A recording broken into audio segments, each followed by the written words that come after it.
You're listening to the League Bound Podcast. Sheldon's coming again. Oh, mercy. Your source for weekly coverage on the future stars of the NBA. Gives it to Jenkins for the championship. I'm your co-host, Jake Schrantz. And I'm your co-host, Branden Blue. With production for the podcast coming from Broderick Wilken. With the first pick in the NBA draft. Hello, and welcome back to the League Bound Podcast, where we break down the best draft prospects and some of the rising stars of the NBA. I'm your co-host, Branden Blue, and I'm here with Jake Schrantz and Broderick Wilken. How are you guys doing today? Man, I cannot wait for this episode. Second one of season 2. Last week, it was amazing to get back into the flow of things, and Brody, really excited for this one, man.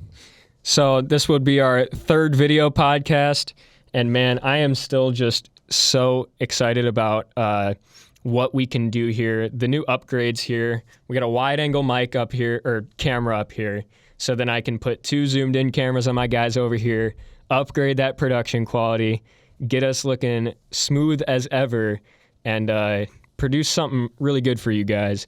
So let's get into it. I think we got a lot of good things to talk about and some interesting things you guys might want to hear. So stick around and let's get this started. Negativity.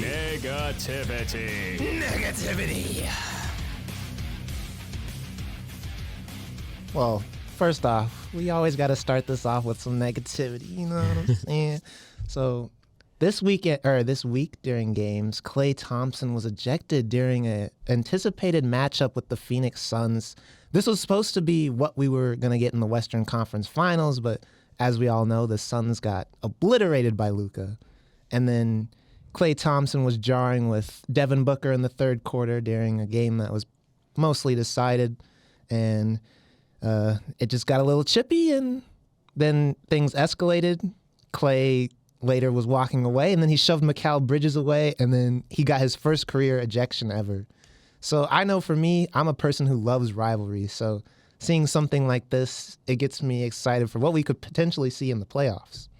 Yeah, I mean, Klay, like you said, it's his first ejection ever, so that just really goes to show in his career he's been pretty by the book during the regular season and the playoffs.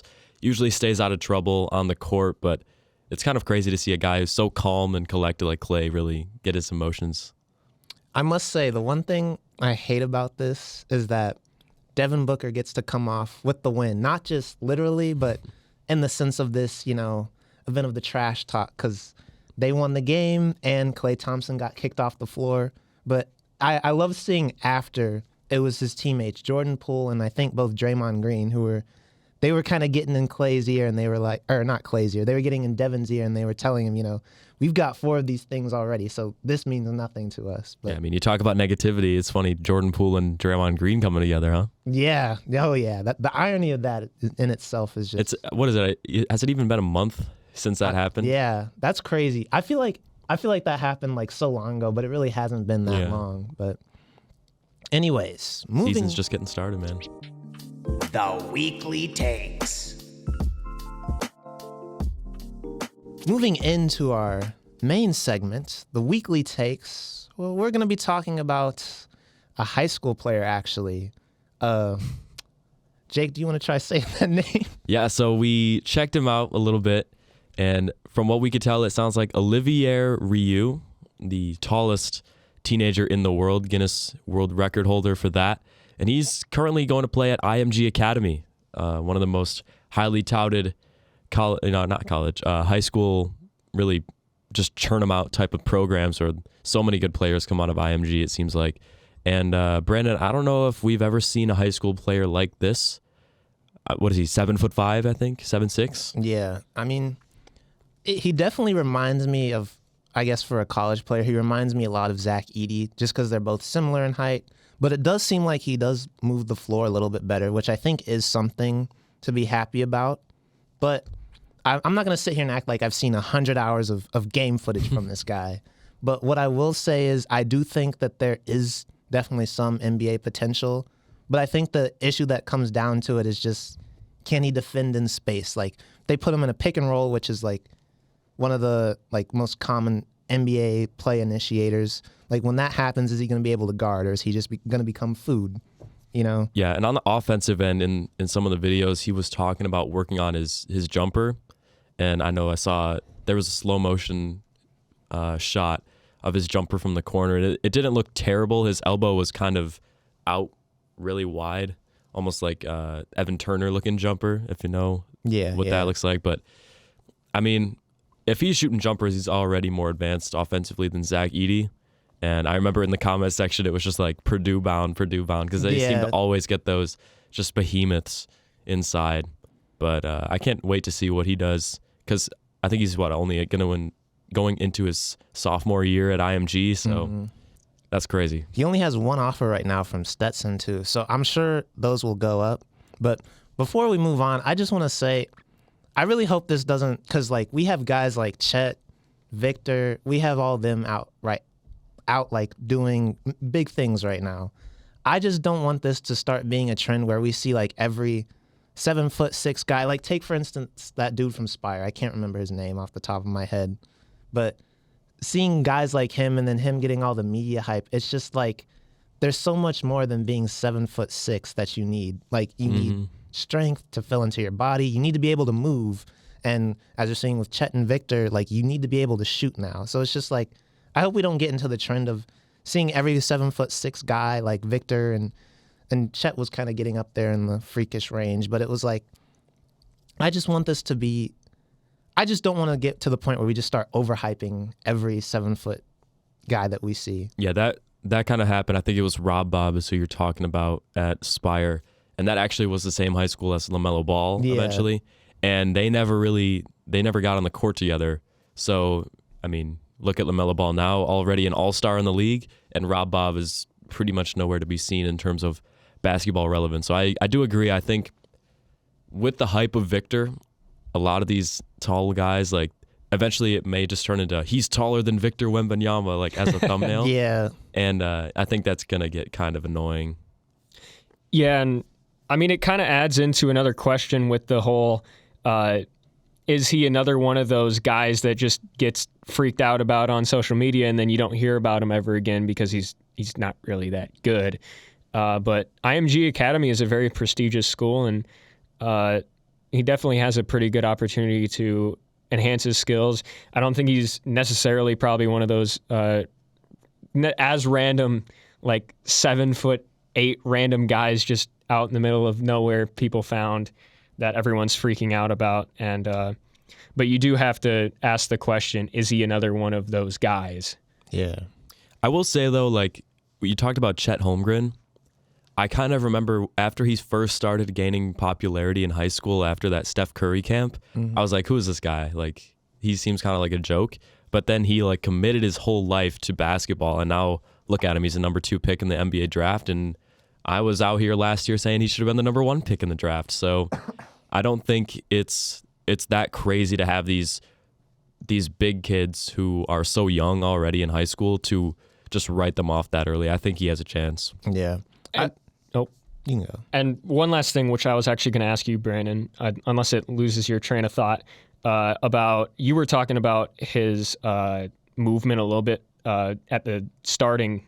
Like when we were looking at him, you were like, "Oh, he kind of walks a little bit weird." Oh yeah. We might pull it up on the podcast. Future me will, but if you want to kind of break down what you saw there, I did notice like it wasn't more so like when he was actually playing. It was just more like when he was kind of like just running up the floor, which I guess still kind of is I guess when you're playing, but it looked like he had a little bit of the side to side, like there was like something going on in the hips and it just didn't look natural. I don't think that to me right now, it doesn't look like something that will be too big of a concern. But I mean, like if you're trying to go to the NBA, then that's going to be like, okay. But like if he works on his mobility and he's able to run up the floor and like be a guy who can play finish, then I think it's not going to matter. I think he does have more potential than most 7-footers that we usually see. So I think there's I don't want to put a limit on how far he's going to go. Well, he's still young, so. I do remember us talking about Victor, and I'm sure we're going to talk about it a ton when we eventually do his breakdown. But with Victor Wembanyama, we were talking about the fact that a lot of those tall guys who have potential but just get hurt all the time because the human body's not built to be that tall. Yeah. A lot of them with those awkward movements have joints in their body that just are not really built to hold a 7'6" guy. And we were talking about how Victor doesn't necessarily have that, and that could be a big reason that he might actually be not have any of those problems. But you mentioning that, it's probably a definite concern coming into whatever he's doing in the future. Yeah, I definitely think it's something to monitor going forward, but we got to keep moving. And so we're going to move into our next segment, which is who is a rookie that we're surprised isn't getting more minutes? And Jake, I'm going to start off by asking you, because I know we had some discussion before. Yeah, I'm going to go with Ochai Agbaji for now the Utah Jazz, formerly the Cleveland Cavaliers. I really just thought, I mean, I know he's starting to get a little bit more minutes now. I know he got his first bucket, I think this past weekend, but he was really good, obviously, in college by his senior year. One of the best players in the entire country. He was averaging 20 points a game for Kansas. And I really thought that would transfer over very quickly. I thought he was the most NBA-ready prospect in the draft, other than maybe Paulo Banchero. But for the Utah Jazz team that we came into the season expecting to tank, how are you not playing this young player who has potential to be that 3-and-D wing in the future? But I'm glad he's finally starting to get a couple, minutes off the bench. Yeah, and that's definitely got to be a shock for a player like him as well. I know he's probably, better at keeping his composure, because he just had to deal with that at KU. But when you're drafted to a position like the Cavs, where he initially was, he was expected to come in and immediately be a big help. And like you said, one of his biggest upsides was how much of an NBA-ready player that he was. And then you go to the Utah Jazz and they don't even play you your first week in the league. That's just got to be a bit of a culture shock. And honestly, for the Jazz, I'm kind of surprised that they didn't play him earlier, like you said, just because if you're trying to tank, you just play your younger players. So not only you can get into better positioning, but you can also develop your younger guys so that when you do get that pick you want, you have something to work with. I also think he's probably going through a lot right now mentally, because when he was drafted to Cleveland, it was pretty obvious they liked him a lot, because you look at his summer league stuff and he was chucking up 6 to 8 threes a game in the summer league. They wanted him to adjust very quickly and get on the court. Mm-hmm. And now, I mean, they were probably gassing him up all summer long, hey, you're going to be a big feature in our offense going forward. And now he gets traded to the Jazz, and they're kind of just setting him to the side. So it's probably really tough for him. So I hope he figures it out. Yeah. But another player I want to talk about, I'm not even really surprised about this. It's just I was kind of hoping that we'd be seeing at least some minutes from this guy, but Johnny Davis. Because this was a guy, I know on this pod specifically, we've been kind of curious just to see how he was going to look at the next level. Be honest, we were a little harsh. I'm not going to lie, yeah. But I think the thing with me is, it was just I didn't even mind the inconsistencies in his game. It was just his play style, because he's primarily a mid-range player. And obviously in the NBA, that's a part of the game that's just started to phase out. And from Davis, we've seen a little bit in preseason, and from the small sample size, I guess it wasn't good. But I was hoping we'd at least be seeing a little more. And it's just kind of concerning that, his rookie year, it's clear that he's struggling. And I was hoping, honestly, he was a guy we harped on, but I really wanted to see him turn things around. So this is just... I will say one thing about Johnny Davis, and it's fine that he's been struggling. That's definitely true. But you look at some of the higher level rookies so far to start the 2022 season, like Paulo Banchero and another guy playing in Indiana right now that we're going to get into in a bit. It definitely makes his struggles a lot more jarring and visible on screen than maybe some other classes in the past, where it's still pretty evened out in these early games of the season. You've got guys who are freshmen and maybe sophomores coming into the league who are already looking like one of the best players on their team. And then, Johnny Davis maybe being a more commonly seen rookie who struggles early on. It's very jarring to watch. Yeah. Like you said, it doesn't help that you have Paolo Banchero in your class, who it looks like is just about to have a historical rookie season. So, but I will also say, like, one thing I'm trying to tell myself about him is that I remember you and me both said on the pod that he's probably not going to be somebody who's ready immediately. It's probably going to take some time for him. And I hope the Wizards take the steps to get him to a point where he can maximize his full potential, because we may talk bad about him, but I really do want him to reach his full potential. So. And to even go along with that on the podcast, we're a very, and I've noticed, very optimistic about pretty much all of the players we talk about. So when we're concerned about a guy, I think it's a little bit more meaningful. But then again, we got to see him play more than anyone else out of the picks, because we go to a Big Ten school, so we got to see him in person and whatnot. Yeah. And when he came to play with us, or to play against us in person, I guess he just really didn't even see the ball. Yeah, that game, it was just, I don't even know. Like, it just seemed like it just didn't feel like he was even playing, you know. But anyway. And now on to our next segment. We'll be talking about some standout rookies or younger players who are having a good week in the league. And we're actually going to have a repeat from last week. But I just want to give more light to Bennedict Mathurin. He had 32 points and shot 6 of 9 from the three-point line, and he was very pivotal in their win against the Nets. Jake, what are your thoughts on this? Yeah, I thought coming into the league, he really reminded me of Tim Hardaway Jr. on the wing. He's got that kind of tweener height between a shooting guard and a small forward, but he honestly has been looking a lot more impressive than what Tim Hardaway brings to the court, just because of his willingness to shoot the ball. I know Tim Hardaway has a lot of offensive skills, but it seems like every situation he goes to, other than those a couple of years in Atlanta where he got featured a little bit more, it seemed like he was always just that bench piece that came off and shot maybe like 6 times a game. Whereas I feel like what Bennedict is showing already in his rookie year, he's proving that that backcourt between him and Halliburton could be extremely tough in an Eastern Conference, which already features like basically half the Eastern Conference has a backcourt that is all-star caliber. Yeah, like you said, I really like that he doesn't hesitate. And I think that also kind of speaks to his basketball IQ, because I ain't gonna lie, this year I'm trying to push the Bennedict Mathurin agenda, because he's really skyrocketed. But because I was basically ever since the season started, I've been watching his highlights, all his shots, and I've just noticed that like he'll have wide open shots on the 3-point line, and he'll either pump fake past a defender and like realign for a better shot, or he'll just, if he has a big closing out on him, he's smart enough to know that, hey, I can just take you to the rim. I'm not going to settle.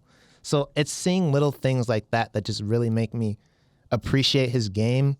And I feel like he's doing better right now than I'd say Jabari Smith and Keegan Murray. I'm not going to say yet that he's going to be a better player than them in the long run, but I feel like he's really showing a lot more right now than he did at Arizona, and that's something to be really optimistic about going forward. Something I can't wait for the rest of the season is this Rookie of the Year race, because Bennedict Mathurin already is dominating in Indiana. Paolo Banchero has arguably been better in Orlando, and then our next guy on Welcome to the League, Shaedon Sharpe, who has been now showing out in Portland. Branden, what do you think about Shaedon so far? Shaedon, okay. The reason why he's on here too, I also want to talk about what happened last year. Because last year, at this time, this man wasn't even in college. He was in high school. Mm-hmm. And then we got the news mid-semester that he was reclassifying and going to Kentucky. And then he never played a game, and we thought, oh, he'll be back, play college. And then he's like, psych, I'm going to the NBA.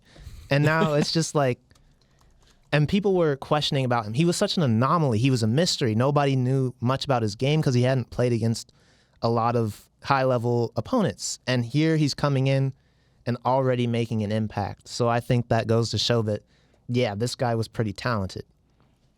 I mean, I think we talked about it a little bit last week, or maybe we didn't. It was another episode. But if Kentucky, who was already so good last year, if they had Shaedon Sharpe, I mean, how much really could have changed about his game since coming to the NBA? I don't think much would have changed. If you just basically take what Shaedon Sharpe is right now and lower the talent level across the board to the SEC, which is still a good college conference.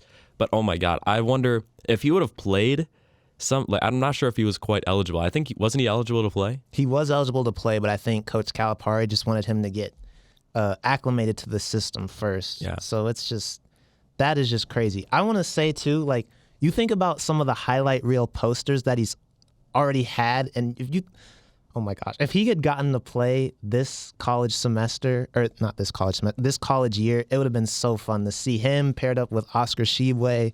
They would have gotten Antonio Reeves too. Like, he's already showing out, and he stands out on screen against like NBA level athletes. If you put him up against like on a random Thursday against some like non-conference school, like he's gonna put up like 30. Yeah, it's crazy. Like, and the crazy thing is, the way Shaedon is scoring right now, he's not even the primary ball handler. Like, everything he's getting is just coming off of him cutting to the lane because they're focused on somebody else, and he's doing this. So imagine if he were somebody who had the ball in his hands and was able to create for himself. Like, and one of the craziest things is a lot of people thought Shaedon Sharpe wasn't even. He was like you said, the question mark and maybe like the least NBA ready, and he's like. He has been a huge factor in why Portland has been so good this year. And after finally getting a start in the NBA, I would not be surprised if he becomes like part of the three-headed monster with Dame and Simons and then now Shaedon Sharpe. Yeah, I think definitely in Portland, even when Dame's gone or if he starts to regress with Simons and Sharpe, they've definitely got something there going forward. So let me ask you a question for that then. In relation to the draft order, do you think Shaedon Sharpe and Bennedict Mathurin should have gone a little bit higher? Did Bennedict go 5 or 6, or where did he go? Let me pull up the order. I want to say he was the 6th pick, but that might be 6th pick, and then what? Shaedon was 7th, right? He came actually right no. after him, huh? Yeah, Bennedict was 6th. Bennedict was 6. Shaedon was 7. So Ivy and Murray and Smith, all three of those guys went ahead of Mathurin and Shaedon Sharpe. So where do you guys think Shaedon is if he gets, or if he actually played in college? If Calipari didn't make him sit out for the year, if that is like officially what happened, I mean, if he put up some crazy numbers, like let's look at the actual per game numbers. Keegan Murray had 23 a game, and Jabari Smith was just under 17. But if Shaedon Sharpe put up around maybe 18 or 19 points at Kentucky, played good in the tournament, I would not have been surprised if he would have went ahead of maybe a guy like Jaden Ivey because he's just younger. He's a little bit taller, I think. So, yeah. And he knows how to get to the rim with authority. Knowing scouts too, like you talked about the younger part, they are head over heels for anybody who's just like super young, and he would have been the youngest player in that draft, or I think one of the younger players. So that definitely probably would have put him up in the top 5. And it's so crazy to think about what reclassifying does for different prospects. You see Jalen Duren and Shaedon Sharpe reclassify, and they are already showing out in the NBA. And then somebody like Imani Bates is kind of on a scramble to get up to that level because he's transferred down now to Eastern Michigan. He looked pretty good in those first scrimmages. Yeah. But he's still really working hard to even get back up into the first round of a potential draft class. And if you're wondering what happened to Shaedon Sharpe, you can see Brandon's video on the League Bound YouTube channel. The Imani Bates story, yes. It currently has 800 views. I'm very proud of that. So, this weekend, there were some scrimmages against a lot of big Power 5 schools, Gonzaga, Tennessee, and the one we're going to talk about is the Arkansas-Texas game, specifically because Arkansas, I can't remember what they were ranked off the top of my head, but they had the #1 recruiting class. They had Nick Smith. They have Nick Smith, Jordan Walsh, and Anthony Black, who right now are all projected to be #1 picks. And Texas also has Dylan Mitchell and Arterio Morris. Dylan will definitely be a first rounder as of now. And Arterio will probably fall somewhere in the draft class. But it wasn't a solid outing for Arkansas. They got blown out 90-60, and I know a lot of people were expecting them to make some major noise, including me. So Jake, what are your thoughts on this? Is this something that we should worry about, or is this just a little bit of a wake-up call to the season? It's definitely not just, throw it out with the bag and restart, because it is concerning to have this high level of talent in terms of draft prospects and not be able to put any sort of winning effort out there. I mean, 60 points usually won't even be enough against, a bad team. They'll put up 60 points on any given night. And to give up 90 points to Texas, who is pretty good, but they're definitely not going to average 90 points a game this year. So they had a good night, I would say, for the Longhorns, and they may have just caught them on a bad night early in the season. But it really was the turnovers that Arkansas had, because, I mean, you turn it over 23 times, it's really hard to win a basketball game. Yeah. I think that is something that I feel like it is a concern as of now, but those are things that, like, you go, say you're in February, that's something that'll probably more than likely be, that'll be a little bit of that will definitely be reduced. But that is something I think we should worry about now and just look forward at, especially when we get into SEC play. But also another thing to me is just, I was looking at the stats and they only shot 2 for 8 from 3. And you look at the way this game is changing, not only at the NBA level, but at the college level, you just have to be able to shoot the ball better.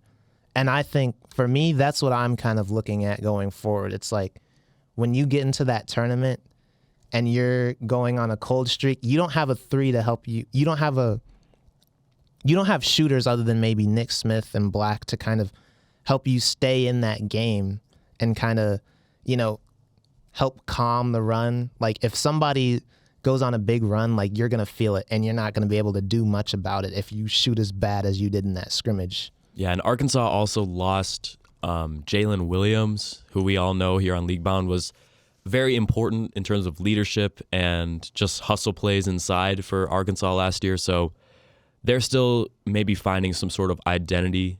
They were kind of a scrappy up-and-coming team last year. They had J.D. Notae, who was one of the best scorers in the conference, but didn't really get too many looks in terms of the NBA draft. So they weren't really relying on the talent that they have this year, where we have 3 guys that we're just handing the keys to because they're future NBA stars. And I can't wait to see how Coach Musselman manages this transfer to a different style of team building. Yeah, because they also, like we talked about, they have a lot of young talent, but they also got a lot of transfers too. And like you said, that just really messes up the identity. So honestly, for me, looking back on it, I'm not surprised something like this happened, but it's still kind of like, you've got to do better. But I think when we get into the season, a game like this, like, we'll forget about it. And especially since it's a scrimmage too, it wasn't even televised. So yeah, it was honestly even tough to just find stuff on this game other than just articles. Thankfully, I was able to find a Ball is Life video, which I didn't even know they had until 30 minutes before we did this. But shout out Ball is Life. For real. But yeah, I think Arkansas will be okay in the long run. I do want to give props to Texas because they have a lot of good veterans like Timmy Allen, and they also have 2 young stars in Dylan Mitchell and Arterio Morris, like I talked about before, who both did well in that game. So you talked a little bit about the 3-point shooting for Arkansas. You said they were only 2 for 8 as a team? I believe so. Wait, because this article I read, hold on. It's hard to find information on exhibitions sometimes because the basketball that gets played doesn't really get registered on anything until November 4th when the season starts. It's November 4th, right? Oh, wait, maybe they shot... Or December. I can't do math. They shot 4 for 12, but still, that's not... Even 4 for 12 from 3 is not really even close to the amount that I'd want them to take. That's still bad. Like, we had 2 for 8 originally. I would want Nick Smith shooting 8 threes alone. Like, if he's that good of a talent and a good shooter, I feel like your number one option should be taking those shots. Yeah, definitely. I mean, I will say from the highlights I was watching before, I think Nick Smith and Jordan Wolf both, they seem to be doing okay. And Nick Smith, I'll give some credit to him because he was getting trapped like immediately as soon as he caught the ball. So Texas knew what they were dealing with, and I think they were kind of ready to try and get the ball out of his hands as much as they could. But when you go through the season, if he's going to be your best shooter, you've got to find ways to get him open. Like, he's a good off-ball shooter, and he can create off the dribble. So I think his development will also be very important to how they do later on as well. It's kind of crazy how Arkansas last year got to see how the one-and-done effect affects teams, because they beat Gonzaga in the tournament, who obviously had Chet Holmgren, one of the best players, and then they go down in the regional to Paolo Banchero and Trevor Keels and Mark Williams. Not a one-and-done, but still one of these young players, and now Coach Musselman's getting in that one-and-done sandbox as well. Yeah. I think Musselman will do better later on in the season just because these past few years he did have a different core group of guys, but he's shown that he's a coach who his teams really find their stride later on in the year. Because I remember Arkansas, they were pretty high up last year because they were off in a Elite Eight performance an Elite Eight loss to Baylor, I want to say, who was the eventual champions. And then they come out, they had a really slow start, but then they found their groove midseason. We all remember that Auburn game. We were all watching. Speaking of one and dones, they got Jabari Smith. Yeah, so I think Arkansas will be okay. I will say though, I'm not as high now seeing that. I definitely think Kentucky is probably the best team in the SEC just because they have veterans as well. So. Mm-hmm. All right. And now moving into our trivia section, which I was not able to touch on last week. We were in a rush, I'm going to be honest. But this week, we came well prepared, and I have 3 questions for you guys, as usual. I actually like these questions a lot compared to some of my past weeks, where we know I am notorious for finding information off websites that are just flat out wrong. Like, come on, if you're going to give me an article about 10 wacky, crazy facts about the NBA draft that you didn't know, and you're going to tell me something that's wrong, come on. All right. It is wacky and crazy, though. It is wacky and crazy that they got it wrong. Mm-hmm. That's what it is. Let's start it off. I don't know how I'll score this. We'll figure it out. But approximately how tall was LeBron James at the age of 14? Ooh. I want to say like 6'5", 6'6". Okay. This is estimated off of himself, his peers, and his coaches.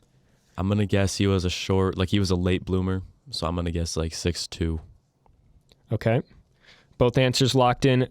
Jake got the dub here. It is 6'2". Let's go. Because I remember his freshman year, they were even going, because I read his biography, and they were going crazy about him then too. So that's probably where he got his guard skills from. Yeah, honestly, that makes sense. Yeah. He also has the jump out the gym archetype. So at 6'2", he was probably still absolutely going crazy. And fun fact, he was also around 5'7" at 11 years old, according to sources. Just imagine LeBron in like a Ja Morant frame. That's what he was when he was 14. I've heard people say that Ja Morant is just LeBron if he were 6'3". So yeah, I guess that. Does that mean something positive for Bronny?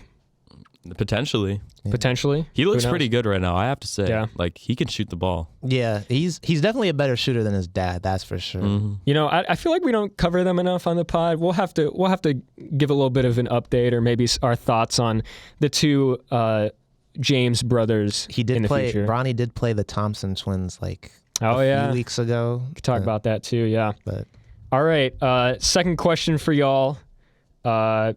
When was the last time the Los Angeles Lakers had the first overall pick? I'll give you a hint. It was a while. I have 4 multiple choice questions for you. Was it A, 1986, B, 1992, C, 1965, or D, 1979? wait, what was? So it's 1986, 92, 65, or 75. Oh, no, not 75, 79. Sorry, 79. I'm guessing 86. I'm trying to think like who would be a number 1 pick. One more time. 86, 92, 65, or 79. '96 was when Kobe came in the league, but he was not. He wasn't even drafted by the Lakers. Yeah, he was drafted by the 86. Hornets. 86. Oh, okay. So one more time, because like 4 years in a row is probably pretty hard to guess off of. Maybe I'll get rid of one for you guys. So there's only 3. I'll get rid of one. All right. There's 3 dates. I swear to God, if you eliminate 86 right now after I just guessed it. There's 3 dates: 86, 92, and 79. Okay, I was gonna say. I'm still sticking 92 with 86. and 79 and 86. You can answer the same thing. I'm but- just gonna say 79 because I know that's when Magic came, I believe. So. Well, guess what? The Lakers haven't picked a first overall pick since Magic. It is Dang. 1979. Nah. Magic Johnson. I was trying to think about who even would have been a first overall pick for the Lakers, and Hey. I just couldn't. Winning Time came out last year. Their documentary did too. That was good. I know all the Lakers who were on that team hate it, but that's a good show. They hated that show, but it was a very good show. Okay, third and final question for y'all. In 2005, who was picked first overall? First person to say it.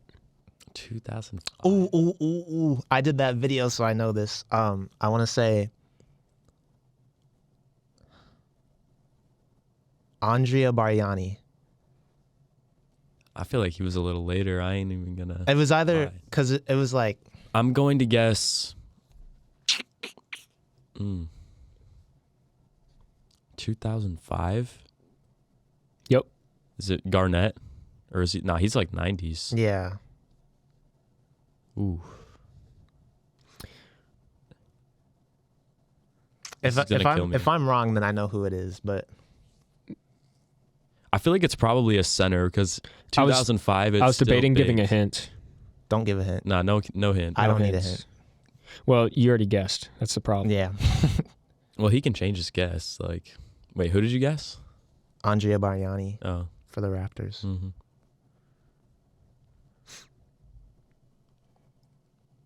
I don't even know who to throw out there. I'll just throw out like Kenyon Martin, but he also might have been the 90s as well. Okay. If it Well, neither I'm of not y'all are wrong. right. What's his name? Andrea Bargnani. Was drafted in 2006. So was it Bogut then who was? It was Andrew Bogut. I knew it was You one would have of- got it. So who? I guess it was a tie. I'm not. No overtime today, but Damn. yeah. So it was Andrew Bogut of the Milwaukee Bucks at that time. He still plays, right? Oh my God! Or am I capping? He's been out for a while. yeah. I'm glad I didn't tell my hint because I was gonna say he still plays because I've heard that name before. I could have sworn. When did he last retire? When did he retire? Like 2018, I think. Okay. Well. He was the Australian Basketball League MVP. Okay. And then the Warriors picked him back up. Random fact, but Yeah, I was trying to figure out where I remembered him from. So I was like, I swear, I've seen him he's like an a NBA 2K or champ. something. yeah, He won championships with the Warriors. he was there 15, 16. And Oh yeah, lost that's where to the that's where Raptors, I've heard I of him. believe. Yeah. Well, that's our 3 questions for trivia. I thought I did an okay job finding questions no, this week. that was tough. But yeah, that's our last section, and I think why don't we wrap it, guys? Yeah, we'll wrap it up here on League Bound, episode 2 of season 2. I believe it's episode 14 or 15? 14 overall. total. 14th episode. Very proud of that. But make sure you guys all follow us on social media. You can follow me on Twitter and Instagram at Jacob Schrantz.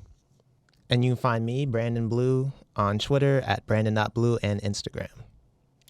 And you can find me on at Brody Wilken on Twitter and at Broderick Wilken on Instagram. You can follow League Bound on Spotify and YouTube just under League Bound. And you can also find us on Twitter, which is _League Bound _. Yeah, and make sure you all tune in next week because on Spotify, Victor Wembanyama ended up winning the Prospect Breakdown poll. So we'll be back next weekend to really dive deep into Victor Wembanyama and what makes him such an incredible prospect. He is coming. Hey, yo.